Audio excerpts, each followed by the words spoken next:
얼마 전 중국의 1인자 시진핑이 한국을 방문했습니다. 시진핑은 마오쩌둥 이후 가장 강력한 지도자다라는 평가를 받는 사람입니다. 근데 이 사람은 단순히 힘과 권력으로만 지배하는 것이 아니라 시민들의 마음을 얻은 것처럼 보입니다. 중국의 부정부패를 척결하는 사나이라는 별명도 가지고 있고, 또 시민들과 함께 만두를 나눠 먹을 정도로 친서민적 이미지를 가지고 있는 지도자입니다. 그러니까 시진핑이 뭔가 하면 중국 사람들이 좋아하겠죠. 그 덕에 요즘 중국 항저우에 시진핑을 똑같이 닮은 호떡 장수가 대박이 났습니다. 사오젠화라는 사람인데 정말 이렇게 사진 보니까 똑같이 생겼어요. 이 시진핑 젊었을 때 모습을 거의 닮은 것 같아요. 어쩜 그렇게 똑같이 생겼을까? 이 집이 대박이 나가지고 만두 여기서 이제 사 먹으려면, 호떡 사 먹으려면 하루에 보통 한 30분 이상은 줄을 서서 대기를 해야 된답니다. 그리고 약 1600개의 호떡을 팔 정도로 장사가 잘 된다고 그래요. 아마 우리나라에서 이명박 대통령이나 박근혜 대통령 닮은 사람이 있다 그러면 잘 될까요? 안 될까요? 이 호떡이 뭐 특별히 대단해서 뭐 맛있어서 잘 될까? 그렇지 않은 것 같아요. 그냥 시진핑 닮아서 대박 난 겁니다. 시진핑 닮아가지고 이 집이 그냥 호떡집에 불난 거예요. 저는 이 모습 보면서 한 가지 중요한 묵상을 합니다. 여러분 손가락 5개 한번 펴보세요. 따라해 봅시다. 달, 마, 야, 산, 다. 닮아야 산다. 이거 5글자예요. 시진핑 닮아도 대박 나는데 그리스도인이 누구 닮아야 인생 대박 나겠습니까? 뭐 두말할 것 없죠. 예수 그리스도입니다. 예수님 닮아야 대박 나는 거예요. 목사가 예수 닮으면 삽니다. 신자가 예수 닮으면 삽니다. 교회도 예수 닮으면 삽니다. 예수 닮은 교회가 바로 푸사가 꿈꾸고 기대하는 착한 교회입니다. 따라서 착한 교회 프로젝트는 한마디로 요약하면 예수 닮기입니다. 다른 거 아니에요. 이것 통해서 우왕좌창에 뭐 자랑하고 뭐 이렇게 내놓고 이런 게 아니라 그냥 예수 닮으면 자연스럽게 해야 되는 것이 우리 교회가 거대 담론으로 붙잡고 있는 착한 교회 프로젝트입니다. 예수 닮은 교회이기 때문에 당연히 해야 되는 것. 오늘 빌립보 교회가 우리가 꿈꾸는 착한 교회, 예수 닮은 착한 교회의 롤 모델입니다. 물론 많은 교회가 성경에 있죠. 이런 교회들을 이제 하나씩 기회가 될 때마다 나누고 싶습니다. 오늘은 빌립보 교회입니다. 빌립보 교회처럼 착한 교회가 될 수 있을까? 먼저 빌립보 교회의 시작에 대해서 우리가 관심을 가질 필요가 있습니다. 빌립보서에 기록되지 않은 사도행전 16장이 증거하는 이야기입니다. 누가는 사도행전 16장을 통해서 빌립보 교회가 어떻게 개척되었는가 그 스토리를 흥미진진하게 우리에게 소개하고 있어요. 바울이 아시아 선교를 기도했습니다. 아시아는 여기가 아니에요. 지금의 터키 땅입니다. 그래서 여기를 소아시아라고 불렀거든요. 그런데 성령께서 허락하지 않고 마케도니아로 인도를 합니다. 바울은 결국 빌립보까지 도착하게 되는데 12절에 사도행전 16장 12절에 빌립보를 두고 이렇게 기록을 합니다. 마케도니아 지방의 첫 성으로 소개를 해요. 여러분 마케도니아 그러면 누가 생각납니까? 알렉산더 대왕이라고 혹시 아세요? 알렉산더의 고향이에요. 세계적인 영웅이었던 알렉산더의 도시가, 나라가 마케도니아입니다. 그러니까 이 지역은 대대로 굉장히 대단한 평가를 받았겠죠. 그 중에서도 첫 성으로 빌립보가 등장을 하는데 이 첫 성이라는 표현이 첫 번째, 그러니까 들어가서 첫 번째라는 의미도 있고요. 또 하나는 가장 유명한 성이다라는 뜻도 우리가 해석할 수 있습니다. 그냥 가장 첫 번째 성이고 가장 탁월한 성 이렇게 생각할 수도 있다는 거예요. 따라서 빌립보가 로마 시대의 상당한 정치력과 경제력을 가지고 있었음을 우리는 추론할 수 있습니다. 실제로 그 증거가 역사적으로 나타나 있는데요. BC 31년에 이 로마의 황제가 등장을 합니다. 옥타비아누스라고 그래요. 이 사람이 처음으로 아우구스투스라는 황제 이름을 갖게 됩니다. 뭐 시저, 케사르, 아우구스투스 다 뭐 똑같은 소리예요. 근데 이 이름을 처음 갖게 된 사람이 누구라고요? 옥타비아누스. 옥자 들어간 사람 다 괜찮아요. 그러니까 이 옥타비아누스가 그 유명한 클레오파트라라는 이 콧대 높은 여자와 이 안토니우스라는 이 장군과 이 연합군이 있었는데 이들을 격파합니다. 그리고 나서 빌립보에 안토니우스의 해산된 군대와 자신의 제대 군인들을 이렇게 보내요. 그러니까 참 대단한 황제죠. 반역자들의 군인들 뭐 이렇게 다 죽여도 되는데 그러지 않고 그들을 빌립보라는 도시에 유배시키듯이, 혹은 뭐 유배도 아니에요, 이거는 그냥 보내준 거예요. 그 자신의 베테랑 이 제대 군인들도 같이 보내준 거예요. 무슨 얘기예요? 똑같은 처우를 해줬다는 거예요. 다시는 반란을 하지 못하도록 그런 이 혜택을 줬다는 겁니다. 그런데 이런 혜택을 준 게 뭘로 등장하냐면 황제가 빌립보 시민들에게 유스 이탈리쿰이라는 로마의 법을 선물을 합니다. 무슨 말이냐면 빌립보 성에 사는 사람들은 로마에 사는 사람들하고 동일한 황제의 법 유스 이탈리쿰의 통치를 받는다는 거예요. 이거 어마어마한 특권이거든요. 로마 시민권자들에게 주어지는 그 로마법의 이 동등한 법적 혜택을 주는 겁니다. 이게 엄청난 혜택인 거죠. 그러니까 빌립보에 사는 사람들, 특별히 베테랑이라고 불리는 이 제대 군인들, 퇴역 군인들, 황제에 대한 충성심이 어떻겠습니까? 엄청난 겁니다. 이게 로마로 오는 아주 중요한 도로거든요. 그래서 여기서 반란이 나면 안 되는 거예요.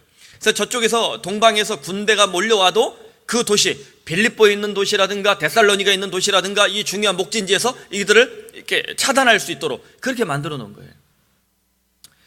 근데 하나님은 황제에 대한 충성심과 로마 시민의 특권의식이 강력한 빌립보 땅에서 교회를 세울 3명의 인물을 선택합니다. 그게 빌립보 교회의 뿌리가 된 거예요. 이 3명이. 첫 번째 인물이 누구냐면 우리가 잘 아는 자색옥감 장수 루디아라는 여인입니다. 여러분 루디아 그럼 많이 들어보셨죠? 이 루디아가 첫 번째 인물이에요. 사도행전 16장 14절에 이렇게 기록되어 있습니다. 두아디라시에 있는 자색옥감 장사로서 하나님을 섬기는 루디아라는 한 여자가 바울의 설교를 들을 때 주께서 그 마음을 열어 바울의 말을 따르게 하셨더라. 자, 루디아가 바울을 통해서 회심했다는 거예요. 근데 루디아는 원래 유대교인인 것처럼 보입니다. 왜냐하면 하나님을 알고 있었기 때문에. 자, 하나님은 알고 있었지만 복음은 듣지 못했던 여인, 그리고 자색옥감 장수니까 뭔가 경제 활동을 했던 여인으로 우리가 추론할 수 있는데요. 근데 여기서 우리가 좀 더 깊이 들어가면 자색옥감이라는 이 개념이 당시 왕족과 귀족들이 사용하던 고급 천을 말합니다. 그래서 자수정, 그럼 이건 왕족들이 보통 끼는 이 반지예요. 그런 색깔들이에요. 이게 얼마나 이 여인이 이 사업적으로 규모 있는 사업을 했는데 우리가 추론할 수 있죠.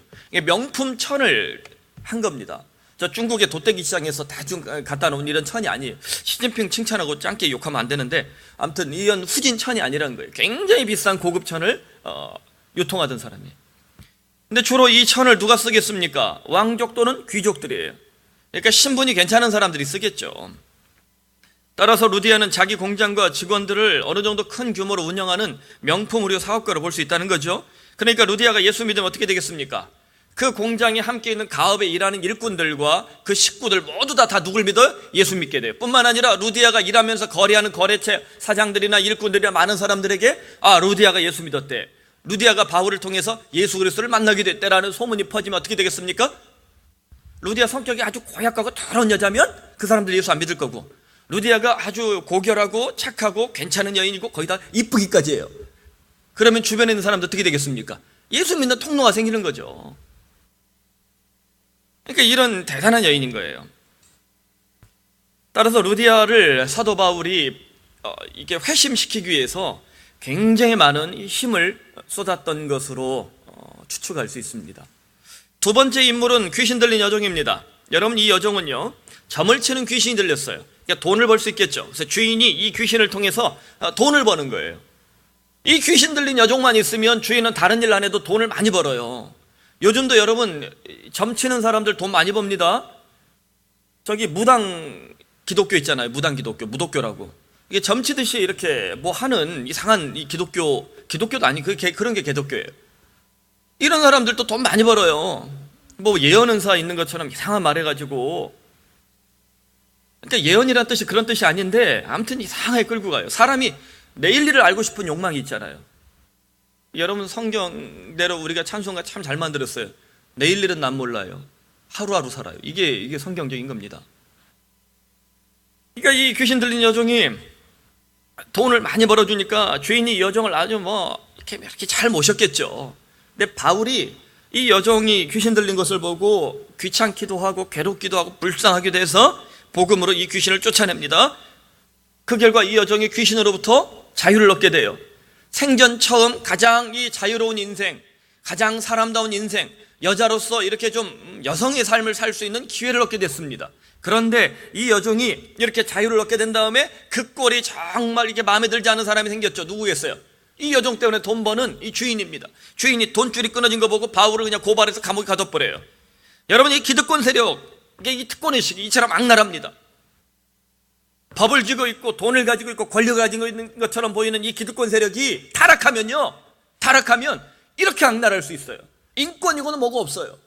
중요한 건 자기에게 돈이 되는가 안 되는가, 내가 돈을 벌 수 있는가 못 버는가, 이게 관심이 다른 거 없어요. 저는 성경이 자세한 기록은 나오지 않지만 이 귀신 들린 여종 어떻게 되었을까? 아니 주인이 봐서 써먹을 때 있어요? 이제 점도 못 치는데 아마 이 여인이 빌립보 교회 교인이 되지 않았을까라고 저는 생각을 합니다. 왜냐하면 바울 앞에서 그녀는 이미 구원을 향한 간절한 열망을 고백하고 있기 때문입니다. 17절에 보면 이 사람들은 지극히 높은 하나님의 종으로서 구원의 길을 너희에게 전하는 자다. 바울과 신라를 향해서 지극히 높은, 바울과 그 전도팀을 향해서 지극히 높은 하나님의 사람들이고 너희에게 구원의 길을 보여주고 있다. 아마도 이 여인은 바울과 그 선교팀을 통해서 빌립보 교회의 첫 번째 개척 멤버가 되지 않았을까 추측할 수 있습니다. 세 번째 인물은 빌립보 감옥의 간수입니다. 이 간수가 로마의 공무원이에요. 아마 안정된 삶과 특권을 누리고 있지 않았을까 생각할 수 있습니다. 여러분, 공무원이라는 신분이 지금도 안정을 주잖아요. 그러니까 공무원 경쟁률이 대단한데 고대 세계에 이 군권이 강하고 황제의 어떤 이 정치적 파워가 강할 때 이 독재 세력이 강하면 공무원의 힘도 강해요. 우리나라도 전두환 시절에 공무원이 얼마나 셌습니까? 뇌물 주지 않으면 뭐가 돼요, 안 돼요? 안 된다니까요. 그냥 등보 떼는 거 우리 당연한 권리 아니에요? 등보 떼는 것도 눈치 보고 이렇게 서서 이렇게 눈치 떼야 돼요. 요즘은 이제 역전이 일어났죠. 문민정부 시대가 열리니까 민주화 시대가 열렸으니까 이제 괜찮아졌지만 옛날에는 뭐 하나 떼려면 또 해외 한번 나가려면 뭘 그렇게 따져대고 그러는지. 이 빌립보 감옥의 간수도 상당한 권력을 가지고 안정된 삶을 그리고 특권을 어느 정도 누리고 살지 않았을까 유추할 수 있습니다. 그런데 밤중에 바울과 실라가 빌립보 감옥에서 찬송과 기도를 드릴 때 어떤 일이 벌어져요? 지진이 나는 거예요. 하나님의 임재입니다. 그리고 감옥문이 열리는 거예요. 하나님의 능력입니다. 그리고 모든 사람들이 차고 있던 이 착고가, 이 수갑이 확 풀려버린 거예요. 하나님의 선물입니다. 이 영적으로 하나님이 우리의 삶에 지진을 일으키시고 우리의 삶에 있는 모든 감옥을 격파하시고 우리에게 묶여있는 모든 죄의 싹과 이 불온과 불법과 타락한 세계를 끌어내는 줄로 믿습니다. 이 역사를 이 간수가 보고는 깜짝 놀란 거예요. 그리고 30절 31절에 유명한 복음이 나옵니다. 선생들이여 내가 어떻게 구원을 얻으리까? 바울이 단 한마디로 얘기합니다. 주 예수를 믿으십시오. 그러면 선생님과 선생님의 집안이 모두 다 구원을 받을 것입니다. 여러분이 담대한 복음 전할 수 있습니까? 오늘 이 시대를 살아가면서 여러분이 구원을 전하는 것 아니라 이 구원 보여줄 수 있습니까? 여러분 집안에 예수 믿어서 우리가 구원받았고 우리 자녀들도 구원받았다라고 그래서 정말 예수 믿은 복이 이런 것이라고 우리가 여러분 보여줄 수 있습니까?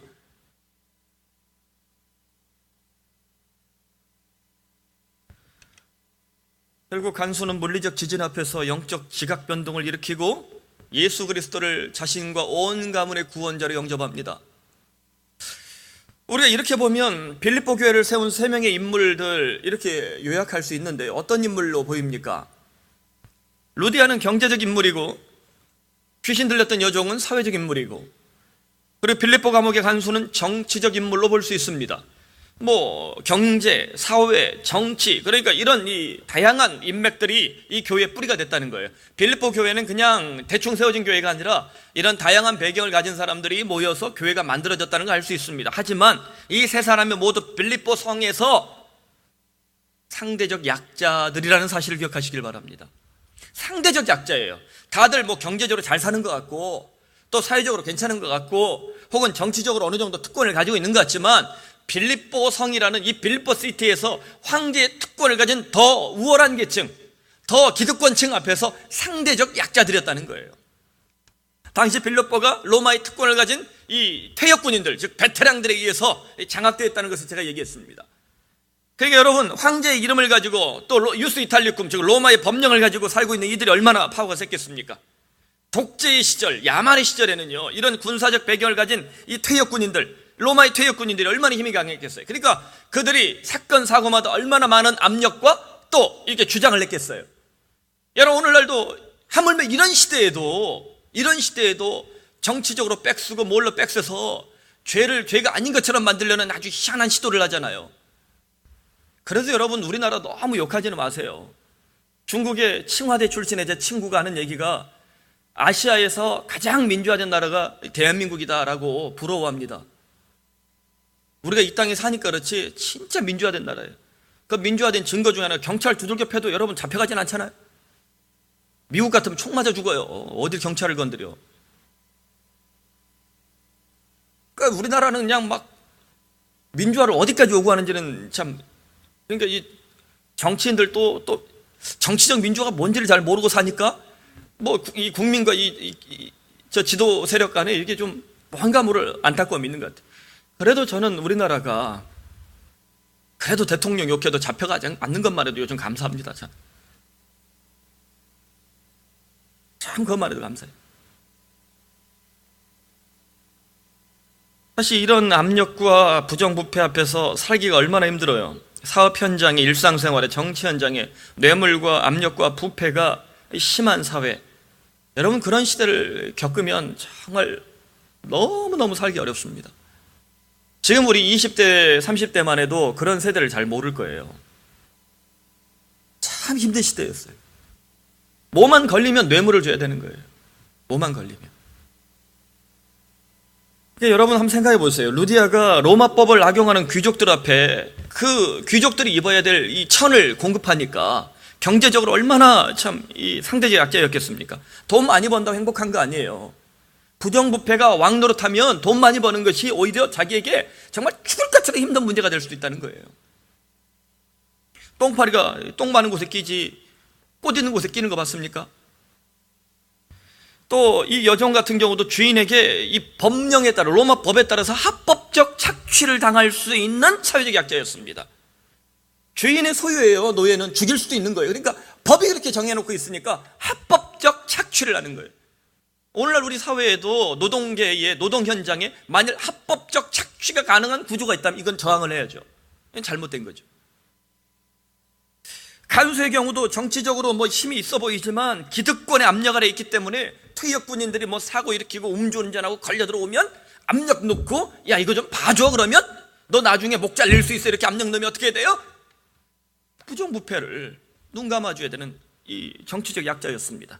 우리가 살아가는 세상도 별반 다르지 않습니다. 정의와 진리와 자유를 외치면서도 우리는 사실 기득권과 특권을 가진 사람들 앞에서 상대적 약자로 종종 타협하고 있지 않은가. 현실적인 모습이, 현실적인 삶이 이러니까 너 나 하나쯤이 하면서 우리는 종종 이런 부분에 있어서 타협하고 그냥 내 문제가 아니라고 이렇게 눈을 감고 있지 않은가. 세월호도 시간이 지나고 나니까 더 이상 큰 소리 치지 않고 진도의 팽목항은 그냥 뭐 아무도 모르는 이야기가 되고 있지 않은가. 그러므로 루디아와 여종과 간수는 때때로 비겁한 우리들에게 우직한 희망입니다. 그들은 예수를 믿었어요. 그리고 빌립보 교회를 창립합니다. 그런데 빌립보 교회는 약자들이 시작한 공동체였지만 결코 역사 가운데 약한 교회로 찌그러들지 않았다는 거예요. 빌립보 교회는 약자들이 시작한 공동체였지만 결코 역사 앞에서 약자가 되지 않았다는 거예요. 결코 약한 공동체가 될 수 없었다는 거예요. 거친 세상에서 오히려 빌립보 교회는 착한 교회로, 초대교회의 가장 아름다운 모델로 우뚝하게 서 있습니다. 그렇다면 빌립보 교회가 착한 교회로서 어떤 특징을 가지고 있을까? 세 가지 정도 우리가 요약할 수 있어요. 오늘 본문 말씀입니다. 첫째 보면 첫날부터 이제까지 복음사에게 헌신해왔다라고 사도 바울이 평가합니다. 첫날부터 이제까지, 5절에 보면 너희가 첫날부터 이제까지 복음을 위한 일에 참여하고 있기 때문이라. 첫날부터 이제까지란 말이 저는 참 이렇게 가슴을 울립니다. 이거 그냥 쉽게 말하면 멈추지 않고 영원토록 단 한 번도 주저하지 않고 이런 의미로 볼 수 있는 거예요. 종종 시험도 들고 문제도 일으키고 넘어지기도 했겠지만 그럼에도 불구하고 복음을 위한 일을 위해서 어떻게 해요? 한 번 넘어질 수 있지만 영원히 자빠질 수 없는 그런 묘한 힘을 가지고 있었다는 거죠. 그러니까 여러분, 첫날이란 말 우리가 좀 기억할 수 있어야 돼요. 사도행전 16장 6절에 사도 바울이 마케도니아 사람의 환송을 봅니다.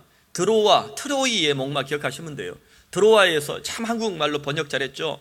마케도니아 사람이 사도 바울에게 들어와 신세계 열어줄게, 들어와. 신세계 유행어를 전한 거예요. 사도 바울이 그거 딱 보자마자 바로 들어갔죠. 그게 첫날이에요. 마케도니아 들어가서 빌립보에서 첫 번째 복음을 전한 날, 이게 첫날이에요. 그리고 이제까지 지금 바울은 로마 감옥에 들어있는 거죠. 황제의 판결을 기다리면서 감옥 생활을 하고 있고 구금 생활에 빠져 있어요. 그러니까 바울이 복음을 전한 첫날부터 로마에 있는 지금까지 이 빌립보 교회가 바울과 함께 숨을 쉬면서 예수 그리스도의 복음을 위한 일에 단 한 번도 주지 아니하고 끊임없이 헌신했다는 겁니다. 참 대단한 일이죠. 근데 여기 참여한다는 표현이요, 헬라어로 아주 유명한 코이노니아라는 단어입니다. 여러분 코이노니아 들어보셨죠? 외울 때 코하고 이빨이 함께 논의해서 코이노니아 이렇게 외우고 그랬어요 옛날에. 썰렁합니까? 네, 고등부 때 외웠던 방식인데 그때 우리 목사님 되게 썰렁하셨거든요. 썰렁 유전자가 이렇게 좀 유전됐나? 그래서 코이노니아라고 그러면 이 교제란 뜻이에요. 성경에서 하나님의 백성들이 굉장히 행복한 상태로 모여 있는 것, 이게 코이노니아입니다. 굉장히 거북한 상태로 있는 것, 그거 아니고요. 굉장히 행복한 상태. 근데 이 코이노니아라는 표현을 왜 썼을까? 바울이 왜 이 표현을 쓸까? 제가 좀 고민해 봤어요. 별로 어울리지 않거든요. 그런데 다시 묵상해 보니까 빌립보 교회가 복음 앞에서 그 정도로 친밀하고 순수하다는 의미가 아닐까. 즉 빌립보 교회는 코이노니아라는 단어를 써도 되는 교회라는 거예요. 여러분, 요즘 한국 교회에 예수님과 친밀하고 성도들이 서로 친밀하고 다툼이 없고 문제가 없는 교회 있어요, 없어요? 푸른 사랑의 교회는 괜찮아요. 가끔 있어요. 가끔 있어요. 없다고 말해서 가끔 있어요. 제가 보니까 아주 가끔 있어요. 근데 그렇게 큰 문제가 되지 않아요. 충분히 제가 기도하면서 그냥 제가 칼 2번 맞으면 해결되는 문제들이에요, 다. 여러분, 제 흰머리가 왜 났겠어요, 다. 교인들한테 칼 맞아서 난 거, 이게 다. 저를 빨리 40대 후반, 중반 넘은 목사처럼 보이게 하고 싶으면 계속 찔르면 돼요. 다 받아줄게요. 많이 묻다 아이가 고마해라. 그럴 때까지 찔러진다. 괜찮아요. 저 그 정도 내공이 있어요. 근데 우리 교회가 문제가 없는 교회가 아니라 문제가 가끔씩 일어나도 그 문제를 잘 해결하는 능력이 있는 줄로 믿습니다. 이게 빌립보 교회의 능력이라는 거예요. 그래서 코이노니아라는 말을 쓰는 거예요. 여러분, 이 코이노니아라는 말 붙잡고 사십시오. 얼마나 좋은 말이에요. 빌립보 교회가 문제 없는 교회가 아니라 어려움도 있고 아픔도 있겠지만 예수님과 그렇게 친밀하다는 거예요. 또 사도 바울과 어때요? 친밀하다는 거예요. 목회자와 성도가 친밀하면 이보다 더 큰 행복이 어디 있습니까? 얼마나 좋은 교회예요. 그러므로 빌립보 교회는 착한 교회입니다. 왜요? 복음을 위한 일에 첫날부터 이제까지 한결같이 전신하기 때문입니다. 다시 말하면 빌립보 교회는 복음이 있는 교회라고 단언할 수 있다는 겁니다. 복음이 있는 교회니까 첫날부터 이제까지 헌신할 수 있는 거예요. 복음이 없으면 복음을 위한 일에 헌신할 수 없어요. 복음이 있으니까 복음을 위한 일에 헌신하는 거죠. 그죠? 교회가 착한 교회라고 말할 때 그 교회에 DNA가 있어야 될 거 아니에요. 독한 교회고 나쁜 교회면 착한 일 할 수 있습니까? 없습니까? 그런 교회는 하는 일마다 시험거리만 만들어. 지들은 착한 교회를 착한 일이라고 그래요. 건물 때려 짓고 학교 사고 땅 사고 하는데 결국은 다 탐욕이에요. 그냥 그림자만. 그냥 이 사회적 공감대를 얻질 못하죠. 푸른 사랑의 교회가 첫날부터 이제까지 복음이 시작된 교회예요. 복음이 성숙된 교회예요. 복음 있는 교회로 존재하기를 저는 간절히 기도하고 있습니다. 둘째, 빌립보 교회는 그리스도 예수의 이름으로 착한 일을 시작하고 꾸준하게 감당했다는 거예요. 착한 일이 무엇일까? 빌립보 4장 16절과 17절에 바울의 심정을 또 추론할 수 있습니다. 바울이 말합니다. 데살로니가에 있을 때에도 너희가 한 번뿐 아니라 두 번이나 나의 쓸 것을 보내었도다. 에바브로 디도 편에 너희가 준 것을 받음으로. 이거 뭐겠어요? 헌금입니다. 헌금이에요. 바울을 위한 선교헌금을 보냈다는 거예요. 내가 풍족하니 이는 받으실 만한 향기로운 제물이요 하나님을 기쁘시게 한 것이라.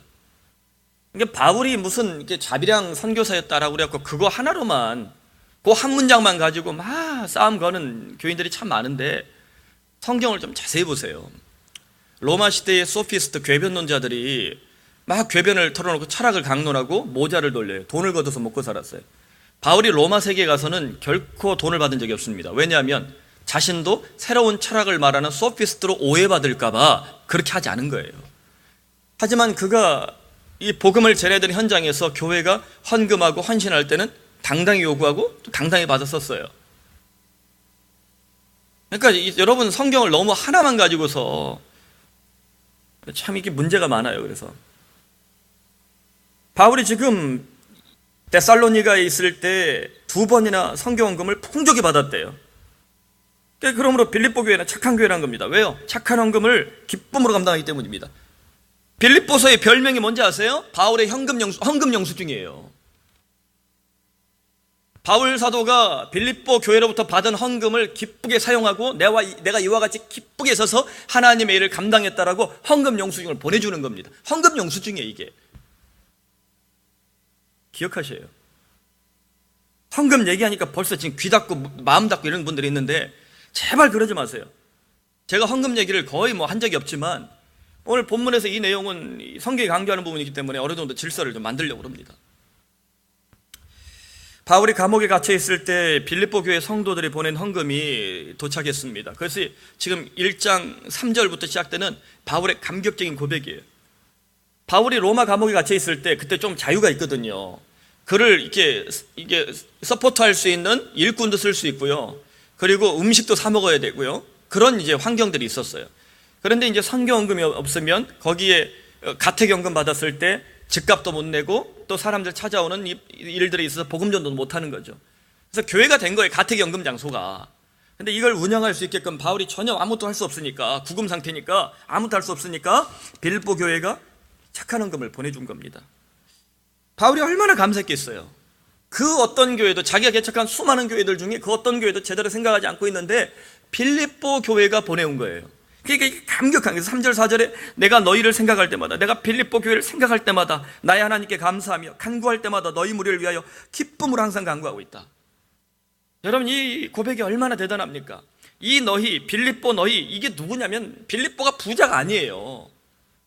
빌립보가 힘이 있는 교회가 아니란 말이에요.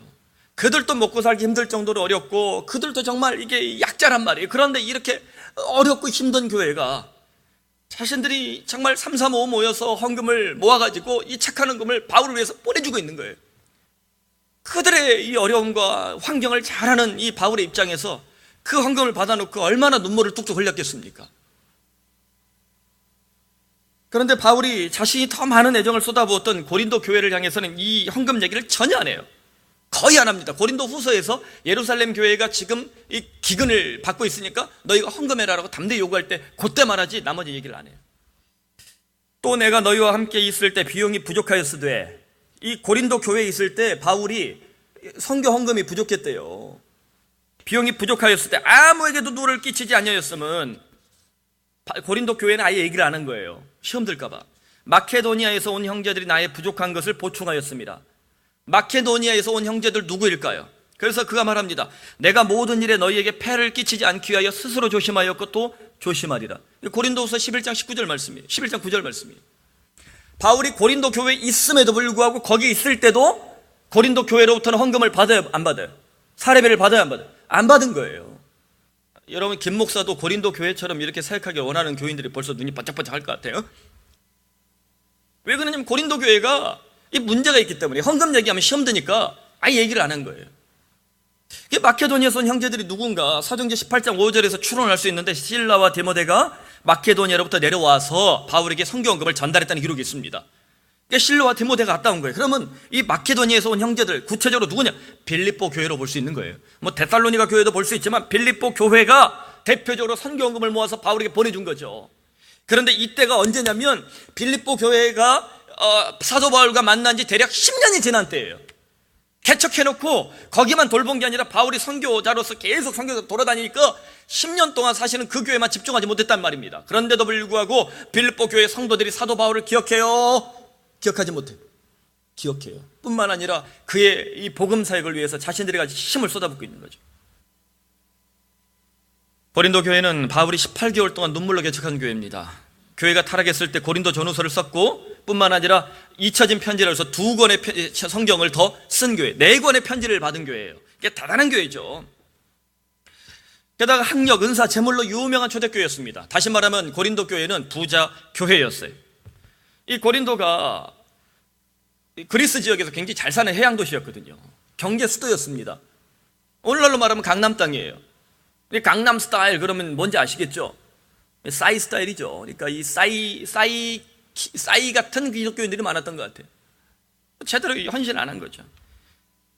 근데 이렇게 잘 살고 학력도 대단하고 인물도 괜찮은 사람들, 거의 다 성령의 은사들도 굉장히 많이 받았어요. 그런데 이 교회가 성적인 타락을 벌이지 않나, 또 지갑이 회개하지 않았다는 거죠. 오죽하면 사도 바울이 자신의 선교 재정이 바닥났는데도 불구하고 거기 옆에 있는 고린도 교회에 말을 못했겠어요.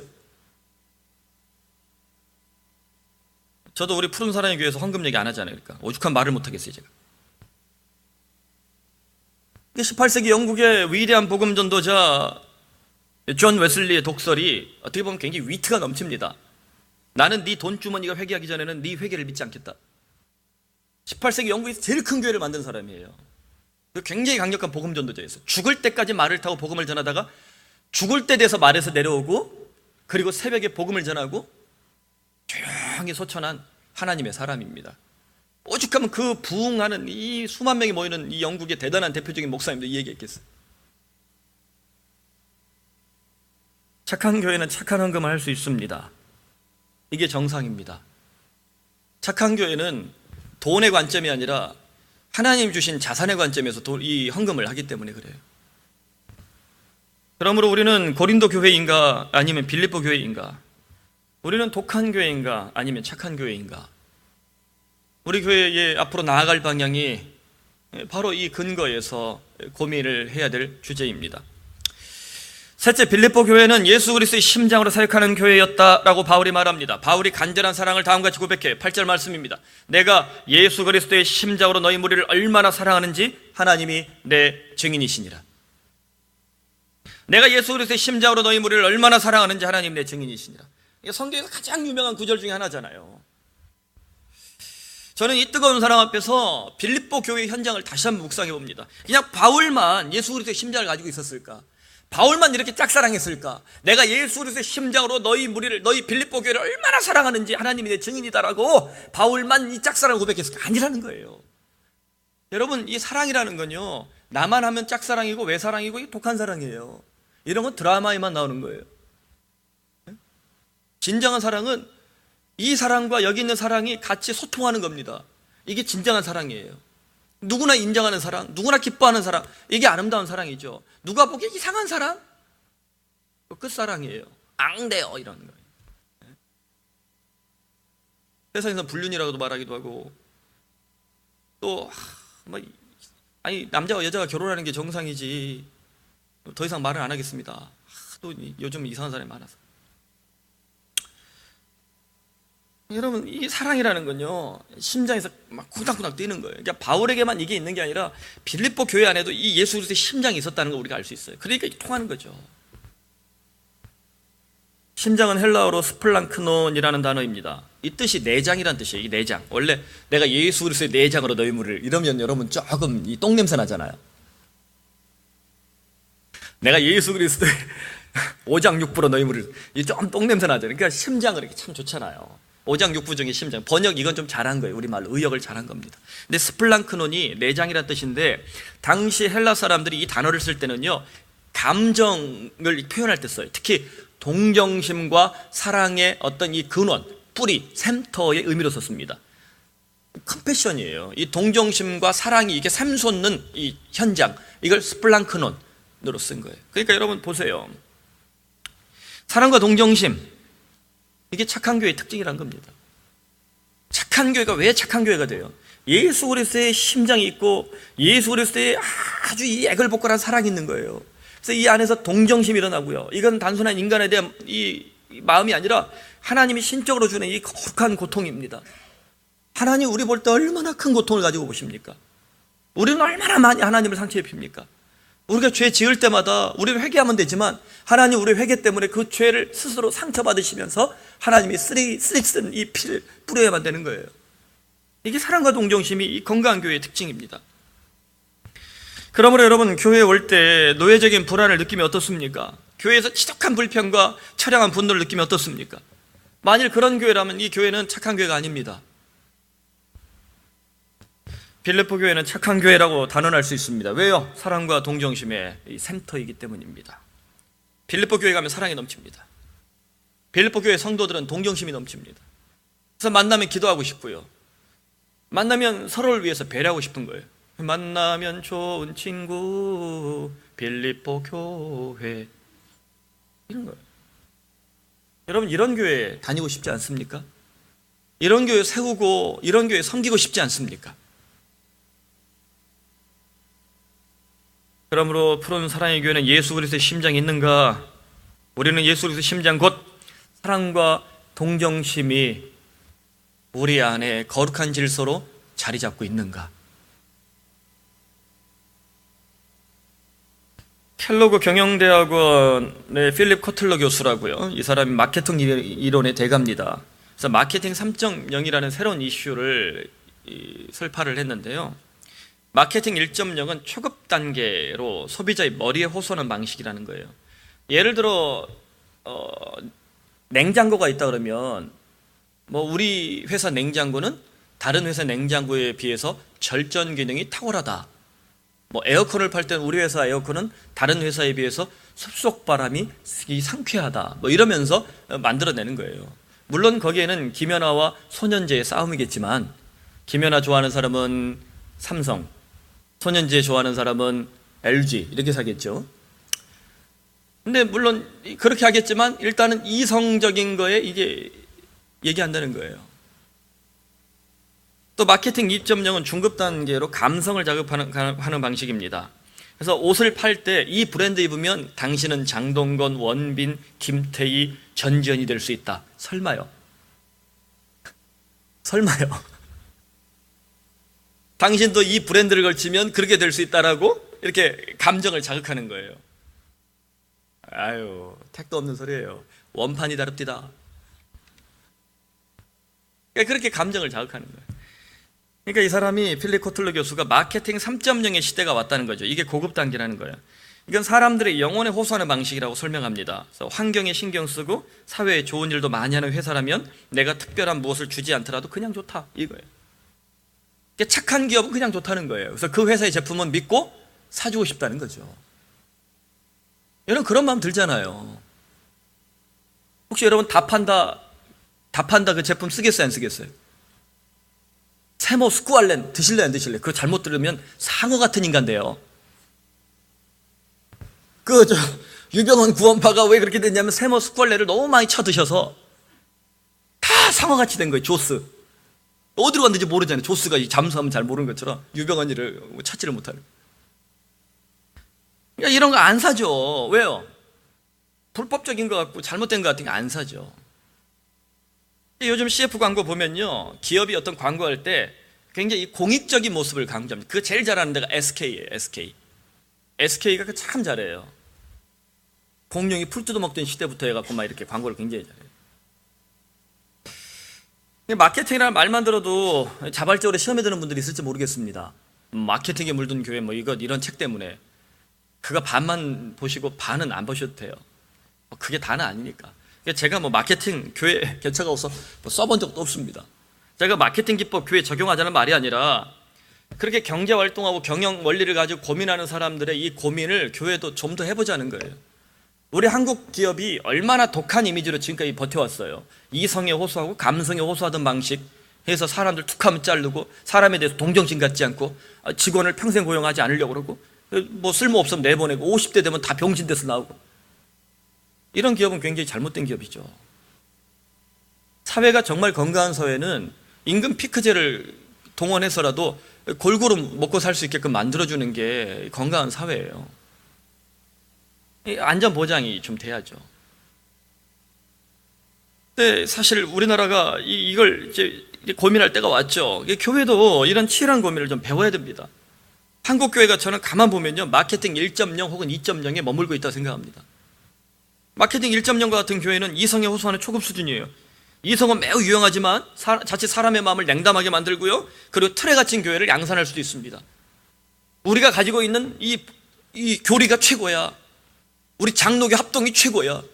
통합이 최고야. 그래서 총신, 장신 해가지고 그냥 뭐 총 쏘고 뭐 왕장창 칼 쓰고 이러면서 서로 싸우는 거죠.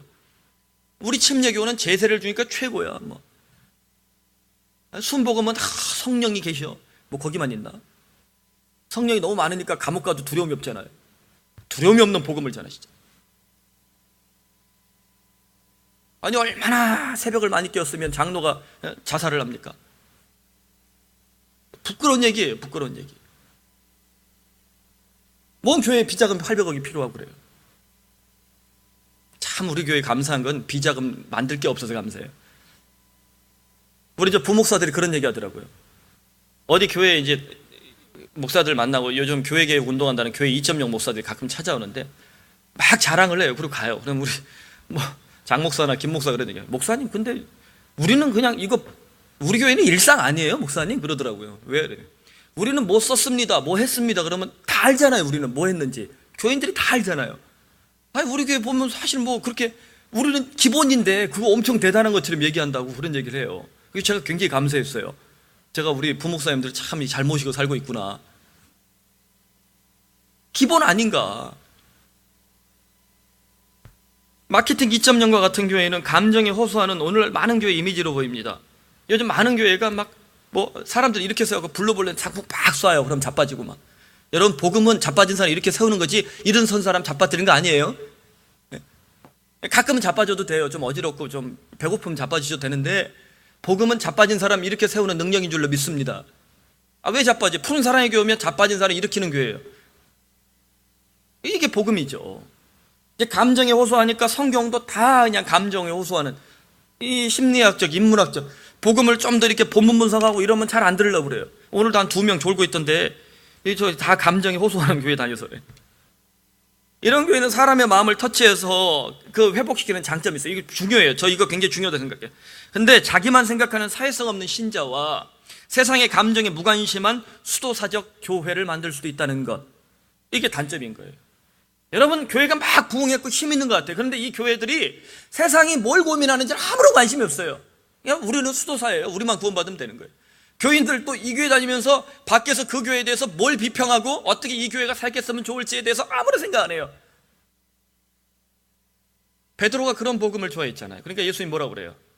변화산에서 여기에 주님 제가 텐트 만들어 놓을 테니까 저랑 살아요. 예수님 뭐라고 그래요? 사단아 내 뒤로 물러가라. 거기 성경이 경건해서 야 이놈 새끼야 뒤로 꺼져 이런 소리예요. 베드로 형님 죄송합니다. 천국 갈 때 열쇠 안 열어줄까 봐 좀 해야 돼. 근데 마케팅 3.0과 같은 교회는 영혼에 호소하는 방식이라는 점에서 새로운 교회 운동으로 고민할 만한 좋은 선택이라고 생각합니다. 제가 그냥 그렇게 적용했어요. 제가 우리 교회는 마케팅 1.0도 있고 2.0도 있고 즉 이성도 있고 감성도 있지만 우리 교회는 영성이 살아있는 교회가 되길 바랍니다. 그래서 PURU의 마지막 내추럴 그로스가 영성적인 교회예요. 이건 계속해서 이제 연습을 해봐야 되겠죠. 어떤 건지.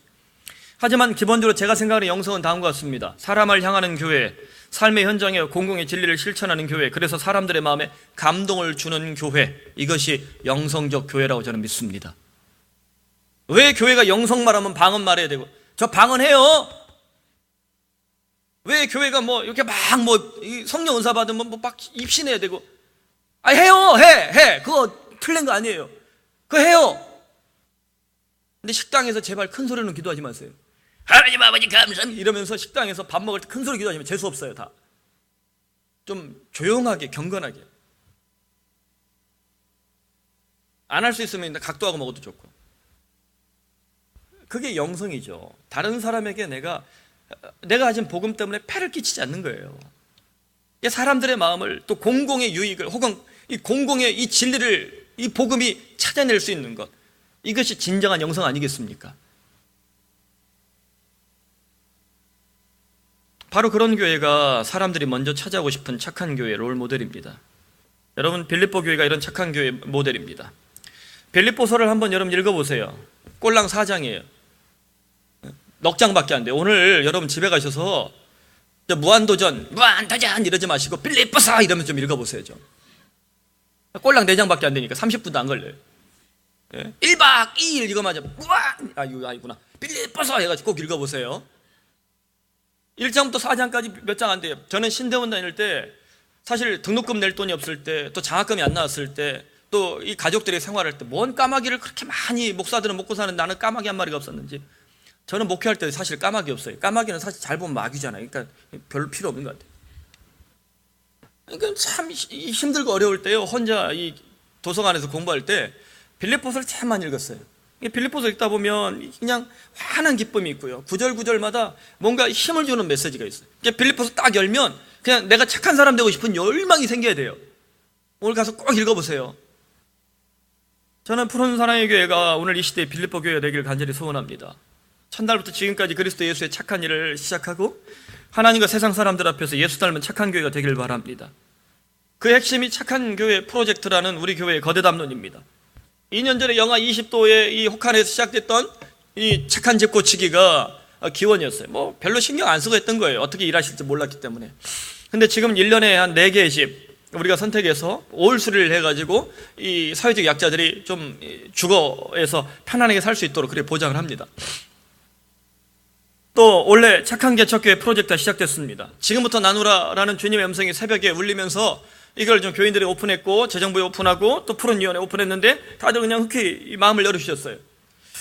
그래서 지금 1호 교회로 구리의 한 교회, 또 2호 교회 의정부에 개척하는 교회에 이번에 빔 프로젝트하고 또 음향 시스템을 우리가 지금 이번 주에 다 정리를 해줬습니다. 이게 큰 돈 아니에요.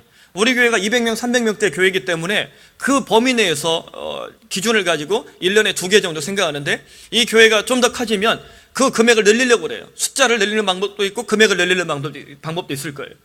그래서 교회가 돈 많아서 하는 것이 아니라, 우리 교회 우왕장치 잘 나가서 하는 게 아니라 우리가 나눌 수 있는 예산을 찾아내는 거죠. 이게 감사한 일입니다.